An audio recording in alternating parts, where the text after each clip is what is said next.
한 영국인이 자기의 50회 생일을 맞이하여 50년 동안 생명을 지켜주신 하나님께 감사하는 표시로 50파운드의 돈을 자선사업에 기부하기로 결심했습니다. 그는 이것을 기부할 방법과 대상을 모색하던 중에 10파운드를 뮬러가 경험하는 브리스톨시의 고아원에 보내기로 결정했습니다. 그는 생일날에 기부금을 보내려고 했으나 이상하게도 고아원 생각이 계속 맴돌아서 생일이 될 때까지 기다리지 아니하고 즉시 10파운드를 수표로 끊어서 고아원에 보냈습니다. 며칠 후는 뮬러의 고아원으로부터 기부금이 접수되었다고 하는 영수증을 받았습니다. 그리고 연말에는 고아원의 회계 보고서를 받았습니다. 그 보고서에는 독지가들의 명단과 1년간의 고아원 운영에 대한 기록이 상세하게 기록되어 있었습니다. 근데 놀랍게도 그가 기부금을 우송한 날짜 바로 앞에는 다음과 같은 뮬러의 글이 적혀 있었다는 것이죠. 오늘은 돈도 양식도 모두 바닥났다. 그렇지만 나는 걱정하지 않는다. 지금까지 하나님께서 하셨던 것처럼 이번에도 반드시 채워주실 것이다. 이렇게 전적으로 하나님을 의지했던 뮬러를 위해 하나님께서는 절묘한 방법으로 그의 쓸 것을 예비하셨다는 것입니다. 여러분, 날마다 예비하신 하나님의 은혜를 경험하는 분들이 다 되시기를 바랍니다. 주식회사 두본이라는 회사가 있습니다. 이 회사를 경영한 분은 이대희 장로님이십니다. 근데 한 차례 부도가 나서 매우 어려운 그런 삶을 살아갔을 때가 있었습니다. 그래서 모든 것을 포기하고 걱정과 근심으로 피폐한 삶을 살았을 때가 있었다는 겁니다. 그러다가 아내의 권유로 교회에 나와서 예수님을 영접하게 되었습니다. 교회에 나가면서 하나님께서 주신 은혜를 받고 근심과 걱정이 사라졌다는 것이죠.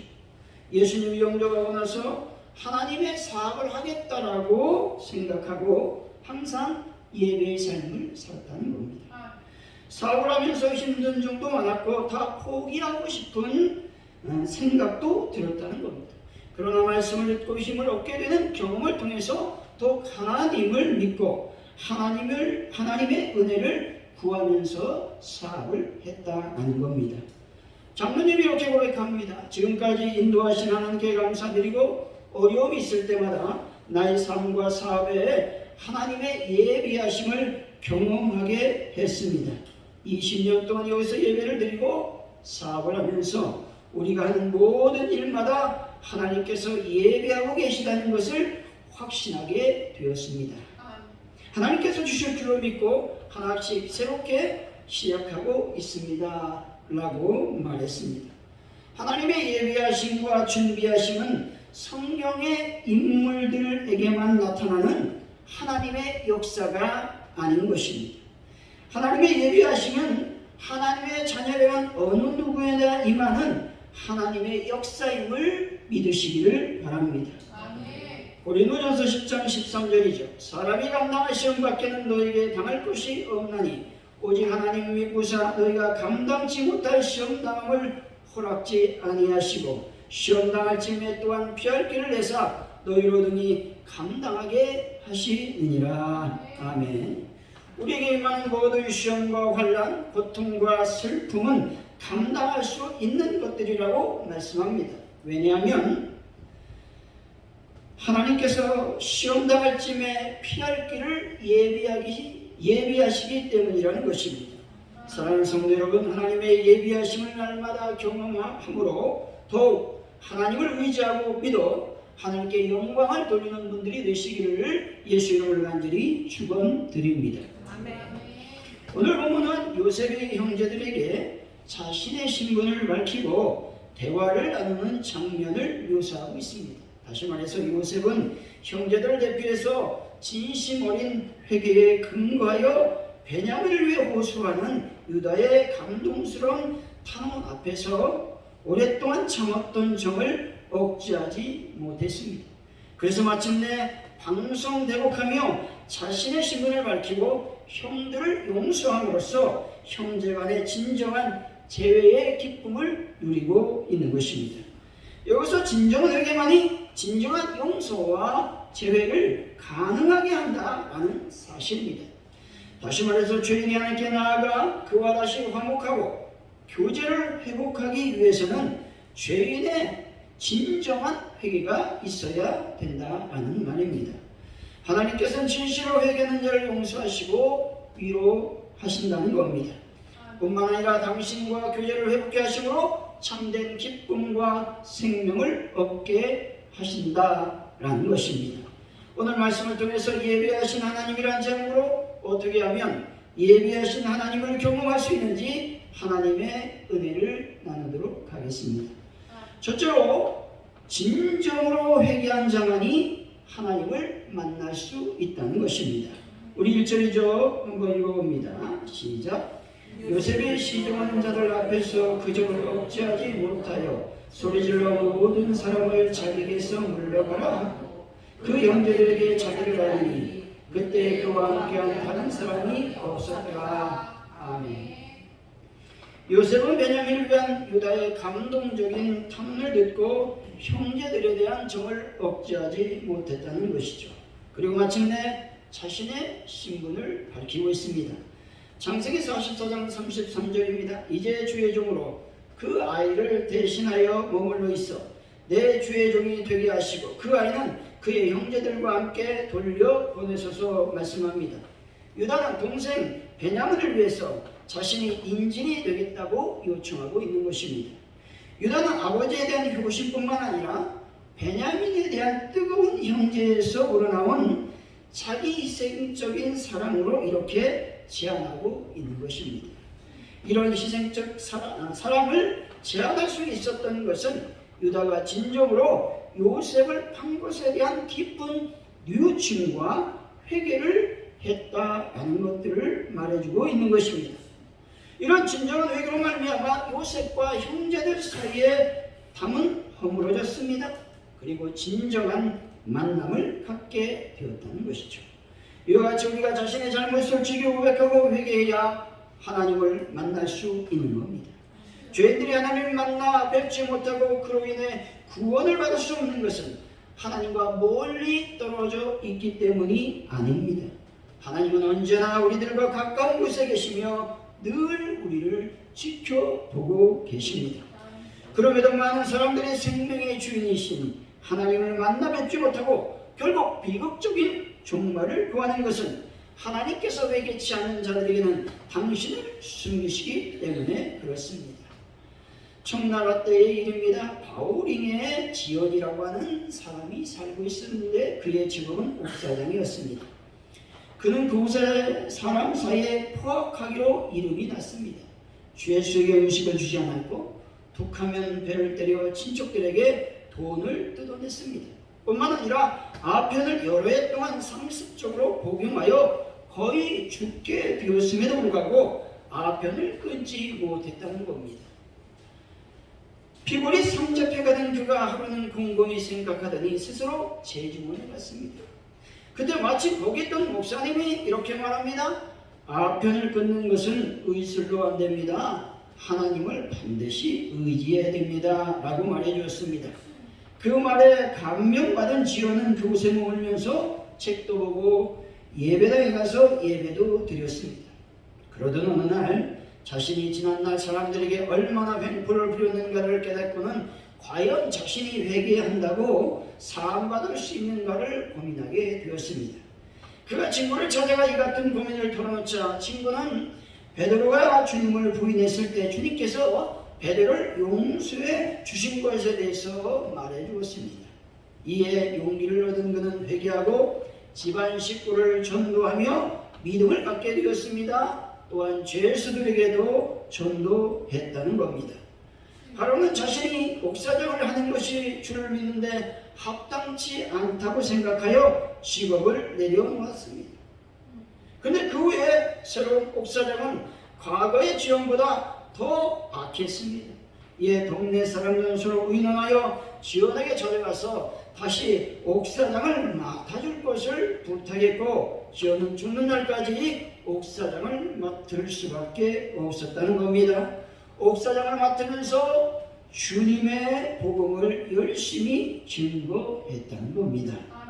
진정한 회개는 과거에 졌던 모든 악한 습성을 끊고 새로운 삶을 살아가는 것을 말합니다.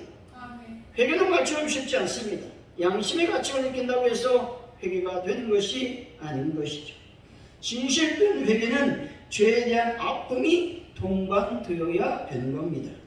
회개는 말로 하는 것이 아니라 잘못된 것을 제자리로 돌려놓는 것을 말합니다.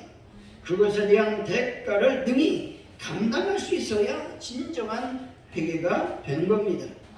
회개했다고 하면서 반복하여 같은 죄를 짓는 일은 아직도 온전히 회개에 이르지 못한 것이다 라는 겁니다. 시편 6편 6절이죠. 내가 단식함으로 피곤하여 밤마다 눈물로 내 침상을 띄며 내 요를 적시나이다 말씀합니다. 다윗은 죄를 짓고 깨닫는 후에 밤마다 눈물로 침대를 적실 정도로 울었습니다. 그냥 울었던 것이 아니라 통곡했습니다. 자복했습니다. 하나님께 회개했습니다.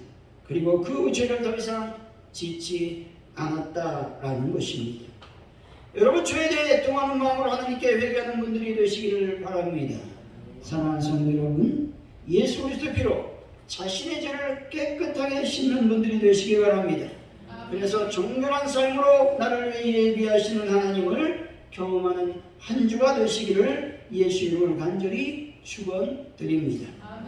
둘째, 하나님의 주권을 인정해야 예비하신 하나님을 만날 수가 있습니다. 5절 한번 읽어보겠습니다. 시작. 당신 나를 이곳에 보냈다고 해서 근심하지 마소서, 한탄하지 마소서. 하나님의 생명을 구원하시고 나를 당신들보다 먼저 보내셨나이다. 아멘. 요셉은 형들에게 근심하지도 한탄하지 말라고 당부하고 있습니다. 이렇게 말하고 있는 것은 자신의 행위에 대하여 심히 애타우며 안타까워하지 말라고 요셉이 말하고 있는 것입니다. 요셉은 형제들의 걱정을 덮어줄 뿐만 아니라 형제들을 위로해 주기까지 했다는 겁니다. 이런 마음은 하나님의 은혜를 경험한 자만이 할 수 있는 넓은 마음을 가진 자인 것이죠. 그리고 요셉은 하나님이 보내셨다고 말하고 있습니다. 이 말은 지금까지 일어났던 모든 일은 하나님의 주권적 섭리로 되어진 이름을 거듭 증거하고 있는 것입니다.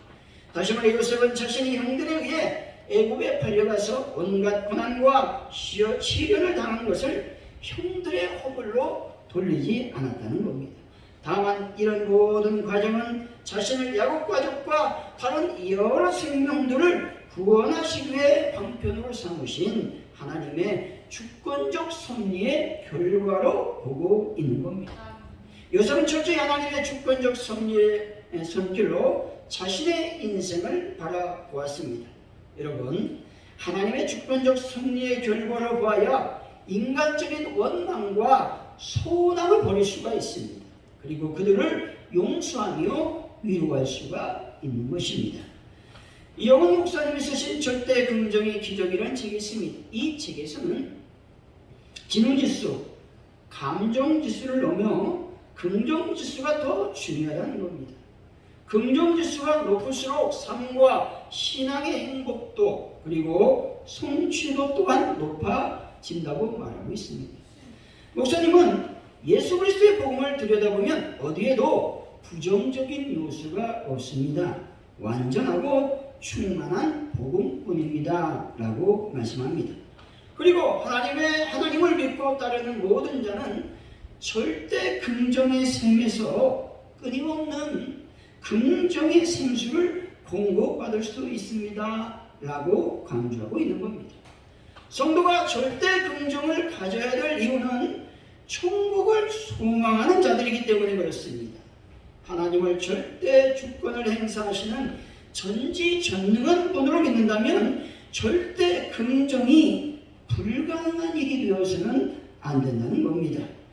하나님의 절대 주권을 믿고 절대 긍정을 가질 때 성도는 나, 타인, 일과 사명, 환경과 미래를 긍정적인 눈으로 볼 수 있는 것입니다. 그리고 이 책에서 목사님이 당부한 것은 부정적인 사람들과 어울려서 시간과 에너지를 뺏기지 말라고 말합니다. 그리고 긍정적인 사람과 함께 긍정의 에너지를 충전하여 비전과 사명을 위해 전진하라고 말하고 있습니다. 절대 긍정이 하나님을 긍정하며 나갈 때 하나님의 기적과 축복을 경험할 수 있음도 말하고 있습니다. 여러분, 하나님의 주권을 믿고 절대 긍정으로 살아 하나님의 기적과 축복을 경험하는 분들이 되시기를 바랍니다. 우리 8절 2절 한번 읽어봅니다. 시작. 그런즉 나를 이루러 보내는 당신들이라 하며 하나님이시라. 하나님이 나를 바로에게 아버지로 삼으시고 그 온 집의 주로 삼으시며 애굽 온 땅의 통치자로 삼으셨나이다. 아멘. 요셉은 나를 보낸 자는 당신들이 아니고 하나님이시라고 다시 한번 강조하고 있습니다. 이것은 요셉이 자신의 형들에 의해 팔려 애굽에 와서 온갖 시련과 고난을 당하게 된 것이 당신들의 뜻을 이루기 위한 하나님의 주권적 결과라고 말하고 있는 것입니다. 이것은 하나님의 주권을 인정함으로써 고난 중에 절망하지 않고 그 고난을 인내로 극복할 수 있는 원동력이 된다고 말씀하고 있습니다. 하나님의 주권을 인정하는 성도는 먼저 고난 중에 소망을 잃지 아니하고 인내할 수 있는 것입니다. 그리고 하나님과 자신을 공경에 빠뜨리는 사람들을 원망하며 불평하지 않는다는 것이죠. 뿐만 아니라 하나님을 원망하거나 불평하지 않으니 어떤 삶을 살 수 있겠습니까? 하나님을 더 의지하고 믿을 수 있게 되는 것입니다. 욥기서 23장 10절이죠. 나의 가는 길을 그가 아시나니 그가 나를 단련하신 후에는 내가 순금같이 나오리라 말씀합니다. 욥은 엄청난 고난과 시련을 당했습니다. 가족을 잃었죠. 건강을 잃었습니다. 명예를 잃었습니다. 모든 것들을 잃었습니다. 말할 수 없는 고생을 하며 죽고 싶을 만큼 비참했습니다. 그런데도 욥은 하나님의 인도하심과 약속된 미래를 믿고 하나님만을 바라보았습니다. 그래서 욥은 고난을 참고 견딜 수 있었던 것입니다. 하나님께서는 분명히 여러분들의 길을 아시고 인도하고 계심을 믿으시기를 바랍니다. 눈으로 보지 못하고 귀로 듣지 못하며 마음으로 생각하지 못함에도 불구하고 하나님께서는 나에 대한 계획을 갖고 계심을 믿으시기 바랍니다. 우리 눈에 보이는 것이 없고 우리 귀에 들리는 것 없지만 믿음의 눈으로 바라보시기를 바랍니다. 사랑하는 성도 여러분, 믿음의 눈으로 하나님의 주권적 역사를 바라봄으로써 하나님의 예비하심을 경험하는 분들이 다 되시기를 예수의 이름으로 간절히 축원드립니다. 셋째로 하나님 말씀에 대한 확신을 가져야 하나님의 예비하심을 경험할 수 있는 겁니다. 6절이죠. 한번 읽어봅니다. 시작. 이 땅에 2년 동안 흉년이 일었으나 오직 5년은 밥벌이도 못하고 추수도 못할지라. 아멘. 요셉은 형들에게 흉년이 아직 5년이나 남았다고 말하고 있습니다. 이것은 요셉이 하나님께서 바로의 꿈을 통해 보이신 계시를 의심하지 아니하고 그대로 믿고 있었다라는 말씀입니다. 요셉은 하나님의 계시가 그대로 이루어질 줄로 믿는 참 신앙의 인물이었습니다. 우리가 아무리 많이 하나님의 계시의 말씀을 듣고 보아도 그것을 확신하지 못하면 역동적 삶을 살 수가 없는 겁니다. 왜냐하면 하나님의 말씀을 확신하지 못하면 자기 뜻대로 살게 되고 결국에는 인생의 실패로 이어질 수밖에 없다는 겁니다. 때문에 날마다 내 안에 주님께서 살아계심을 믿어야 되는 것입니다. 요한복음 15장 7절의 말씀이죠. 너희가 내 안에 거하고 내 말이 너희 안에 거하면 무엇이든지 원하는데 구하라. 그러면 이루리라 말씀합니다. 이 말씀에서 중요한 것이 무엇인가 곰곰이 묵상했더니 믿음이란 단어였습니다. 다시 말해서 너희가 내 안에 거하고 내 말이 너희 안에 거한다라고 믿으라는 겁니다. 믿음이 없이는 하나님을 기쁘시게 못한다는 겁니다. 믿음으로 하나님께서 내 안에, 내가 하나님 안에 거한다는 믿음을 가져야 되는 것입니다. 그러면 그때부터 놀라운 역사가 일어나는 것입니다. 하나님의 말씀을 믿으면 구원의 역사가 일어나고 기도의 응답의 역사가 일어나는 것입니다. 하나님의 말씀을 믿으면 축복의 역사가 일어날 뿐만 아니라 30배, 60배, 100배의 결실의 역사가 일어난다고 성경은 말씀합니다. 마태복음 13장 23절에서 이렇게 말씀하죠. 좋은 땅에 뿌려졌다는 것은 말씀을 듣고 깨닫는 자라고 말씀합니다. 여기서 듣고 깨달으면 하나님의 말씀을 어떻게 할 수 있다고 말씀하고 있는 것입니까? 하나님의 말씀을 믿을 수 있게 된다라는 겁니다. 하나님의 말씀이 들려지지 않는다고 불평하지 마시기 바랍니다. 왜냐하면 하나님의 말씀은 이미 성경책으로 기록되어 있기 때문에 그렇습니다. 이 말씀을 읽고 묵상하며 또 말씀을 믿고 삶에 적용하면 놀라운 일이 일어나는 것입니다. 두려워 말라, 염려하지 말라 말씀하죠. 그러면 그 말씀을 믿고 두려워하지 말고 염려하지 않는 것입니다. 왜냐하면 하나님께서는 염려할 일도 두려워할 일도 하나님께서 막아주시고 피할 길을 열어주시기 때문에 그렇습니다. 결론적으로 말하면 예비하신 하나님을 경험하려면 진심으로 회개해야 됩니다. 그리고 하나님의 주권을 인정하고 하나님의 말씀을 믿어야 되는 겁니다. 사랑하는 성도 여러분, 하나님께서 모든 것의 주인이심을 의심하지 마시고 더욱 하나님을 신뢰하여 하나님의 예비하심을 경험하는 분들이 다 되시기를 예수 이름으로 간절히 축원드립니다. 기도합니다. 하나님 아버지 감사합니다. 오늘 우리 인생을 예비하신 하나님을 날마다 경험하는 저희들이 될 수 있도록 인도하여 주옵소서. 죄를 회개함으로 하나님을 만나게 하여 주시고 특별히 아버지 하나님 주님의 놀라운 주권 섭리를 인정하며 하나님의 말씀을 확신하는 삶을 살 수 있도록 도와주옵소서. 감사합니다. 예수님의 이름으로 기도하옵나이다. 아멘.